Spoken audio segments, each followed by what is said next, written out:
신명기 16장부터 20장까지의 말씀을 중심으로 스크립트를 작성합니다. 각 장의 핵심 내용을 풀어서 설명하고 현대적인 적용점을 제시합니다.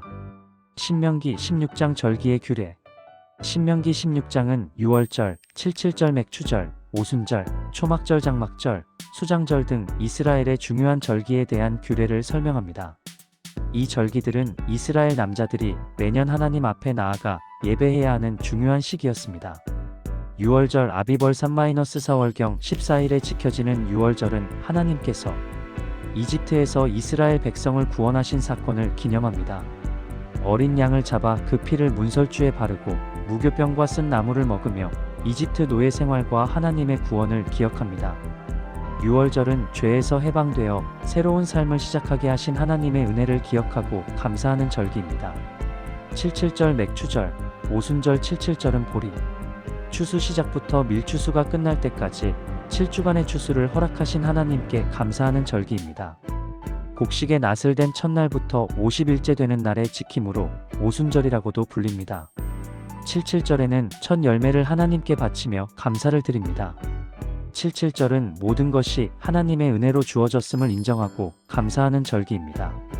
초막절 장막절, 수장절 초막절은 수확을 마치고 곡식과 과일을 저장한 후에 지키는 절기로 7일 동안 초막임시 거처를 짓고 광야 생활 40년을 기념합니다. 초막절은 풍성한 수확을 주신 하나님께 감사하는 절기입니다. 초막절은 과거 광야 생활의 어려움을 기억하며 현재의 풍요로움에 감사하고 미래에 대한 소망을 갖게 하는 절기입니다. 신명기 17장 지도자와 재판 규례. 신명기 17장은 공정한 재판과 왕에 대한 규례를 다룹니다.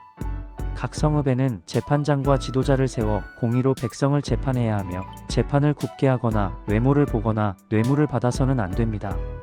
왕은 율법에 따라 나라를 다스려야 하며 율법을 등한시하지 않아야 합니다. 공정한 재판은 사회 정의를 실현하고 백성을 보호하는 데 중요한 역할을 합니다. 신명기 18장 레위인에 대한 규례. 신명기 18장은 레위인에 대한 규례를 설명합니다. 레위인은 이스라엘 백성 중에서 특별히 선택되어 성전에서 봉사하는 자들입니다. 그들은 땅을 분배받지 못하고 백성들이 드리는 11조와 제물로 생활합니다. 레위인은 하나님의 말씀을 가르치고 예배를 인도하며 백성들의 영적인 삶을 책임지는 역할을 합니다. 신명기 19장 도피성에 대한 규례. 신명기 19장은 실수로 살인한 자를 위한 도피성에 대한 규례를 다룹니다. 도피성은 억울하게 복수당하지 않도록 보호하는 장소입니다.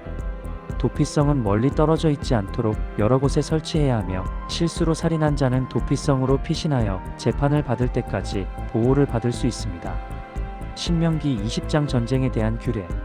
신명기 20장은 전쟁에 대한 규례를 설명합니다.